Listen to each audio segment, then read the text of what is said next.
अस्सलामुअलैकुम दोस्तों, मेरा नाम डॉक्टर अली असगर है और आज की इस वीडियो में हम डिस्कस करने जा रहे हैं 3 types of student in MDCAT preparation.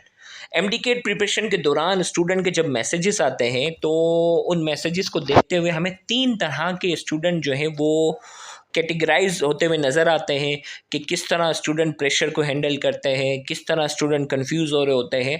तो उन सारी सिचुएशन को हमने जो है वो 3 कैटेगरी में सामने रखी है और आज की इस वीडियो का मकसद स्टूडेंट को जो है वो मोटिवेट करना है ताकि आप इस पूरी सिचुएशन को आप देखें और आपको पता चले कि आपने इनमें से कौन सी कैटेगरी में फॉल करना है ताकि आपकी जो है वो प्रिपरेशन अच्छी हो, फाइनल एमडीकेट एग्ज़ाम में परफॉर्मेंस अच्छी हो। तो 3 तरह के स्टूडेंट हैं जो हमें मैसेजेस करते हैं, हमें उससे आइडिया होता है कि कौन सा स्टूडेंट जो है वो प्रिपरेशन और परफॉर्मेंस के लिहाज से अच्छा साबित होगा। तो आज की ये वीडियो उनके लिए मोटिवेटेड है। पहली कैटेगरी देखें, आपने बताना है कि आप इनमें से कौन सी कैटेगरी में फॉल कर रहे हैं। पहली कैटेगरी है study everything feel like remember nothing. MDCAT preparation के दौरान जो है वो ऐसा होता है कि कुछ ऐसे स्टूडेंट होते हैं जिन्होंने बहुत कुछ स्टडी की हुई होती है, लेकिन उनको ऐसा फील हो रहा होता है कि उनको कुछ भी याद नहीं है, सब कुछ भूल रहे हैं, सब कुछ मिक्सअप हो रहा है और परेशान रहते हैं। और ये जैसे यहाँ अगर देखा जाए तो 3 इडियट का एक कैरेक्टर यहाँ हमने सामने रखा है जो हमेशा डरा डरा सा रहता है। और याद रखिएगा, ये डर ही एक ऐसी चीज़ है जो आपकी एमडीकेट की परफॉर्मेंस को बहुत ज़्यादा ख़राब कर देगा। बहुत से आप ऐसे स्टूडेंट देखते होंगे जो बहुत ज़्यादा हार्ड वर्किंग होते होंगे, लेकिन 2-2 3-3 साल से वो इम्प्रूवमेंट कर रहे होंगे और उनका एमडीकेट का एग्ज़ाम जो है वो पास आउट नहीं हो रहा होगा। हालांकि उन 2-3 सालों में उन्होंने इतनी स्टडी की होगी कि एक फ्रेश स्टूडेंट इनके आसपास भी नहीं आ सकता, लेकिन स्टिल उनका जो डर होता है वो उनको ख़त्म करना होगा। और ये जो बार बार फील कर रहे हैं ना कि ये सब कुछ भूल रहे हैं, यही तो एक प्रेशर है। इस प्रेशर को हैंडल करना होता है और ये अगर प्रेशर को आप हैंडल नहीं करेंगे तो आपकी परफॉर्मेंस जो होगी वो बहुत ज़्यादा डिस्टर्ब होगी।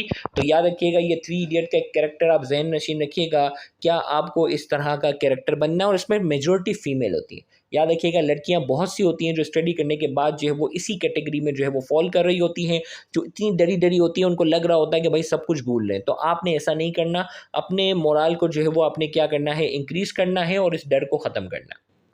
फिर एक कैटेगरी है जो कि learning everything but do not focus on concept. Out of syllabus चीज़ें भी देखना शुरू कर देते हैं। भाई पीएमडीसी के सिलेबस वाले जो जो चैप्टर्स हैं वो चैप्टर्स पूरे करने। याद रखिएगा, एक कैटेगरी वो भी है जो पीएमडीसी के सिलेबस के जो टॉपिक्स की जो डिटेल है ना उसमें घुसते हैं कि भाई बोन का जिक्र है, बोन से रिलेटेड डिजीज़ के सवाल नहीं करेंगे। भाई वो फेल होने की तैयारी अभी से कर लो, 8,000 रुपये फ़ीस ज़ाया ना करो। इस बार पीएमडीसी की फ़ीस भी बहुत ज़्यादा है, तो अपने पैसे ज़ाया ना करो, मज़े करके बैठ जाओ। मसल्स का जिक्र है, मसल से रिलेटेड कोई डिसऑर्डर का जिक्र नहीं है तो मैं वो डिसऑर्डर नहीं पढ़ूंगी। ये वाले भी बिल्कुल एक नालायक किस्म के बच्चे हैं। ऐसा नहीं है, पीएमडीसी ने जो सपोर्ट एंड मूवमेंट कह दिया, अब सपोर्ट एंड मूवमेंट से रिलेटेड आपने सारी चीज़ें कवर करके जानी है। इसी तरीके से नर्वस कोऑर्डिनेशन कह दिया, अब नर्वस कोऑर्डिनेशन की गहराई में घुसकर जो है वो लाइन आपने नहीं देखनी कि इसकी डेफिनेशन करनी है, इसकी नहीं, नर्वस कोऑर्डिनेशन आपने पूरा करना है। हाँ, जो अब ये उस तरह के स्टूडेंट हैं जो हर चीज़ जो है वो चैप्टर जो पीएमडीसी के सिलेबस में शामिल नहीं है वो भी करनी है, ओल्ड बुक भी करने की कोशिश करनी है, न्यू बुक भी करने की कोशिश करनी है, हर चीज़ में जो है वो दाखिल होने की कोशिश करते हैं। और इसका नतीजा ये निकलता है कि उनको सिर्फ रट्टा लगता है और उनका कोई कॉन्सेप्ट नहीं बन रहा होता। फाइनली जो है वो, जबकि 3 इडियट्स के अंदर तो बताया जाता है कि ये बहुत अच्छा कैरेक्टर होता है, अच्छे स्कोर ला रहा होता है, लेकिन प्रैक्टिकल लाइफ में या आगे की लॉन्ग टर्म लाइफ में ये स्टूडेंट भी जो है वो कामयाब नहीं होता। तो आपने इस तरह भी नहीं करना, कॉन्सेप्ट पर भी ध्यान रखना है, हर चीज़ में अंदर दाखिल होने की ज़रूरत नहीं है। पीएमडीसी के सिलेबस वाले जो चैप्टर्स हैं उस पर आपने अच्छे से फोकस करना है, उससे आउटसाइड जो है वो ज़्यादा टेंशन में जाने की ज़रूरत नहीं है। फाइनली जो सक्सेसफुल स्टूडेंट होता है वो रिलैक्स होता है, मॉडरेट स्टडी करता है, बहुत एबिलिटी टू हैंडल प्रेशर। सबसे मेन चीज़ जो है वो क्या है, वो प्रेशर को जो है वो क्या करता है, हैंडल करने की क्या रखता है, सलाहियत रखता है।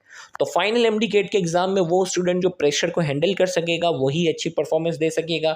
जो प्रेशर को हैंडल नहीं कर सकेगा उसकी परफॉर्मेंस बहुत बहुत ज़्यादा मायूस कुन हो जाती है, जितना वो डिज़र्व करते हैं वो नहीं कर पाते। तो इसीलिए मैं आज की वीडियो का मकसद आपको सिंपल ये बताना था कि बेटा प्रेशर को हैंडल करना आप जो है वो सीखें, इंशाल्लाह जो है वो इंशाल्लाह आपकी परफॉर्मेंस अच्छी होगी। Thank you very much. अल्लाह हाफिज़।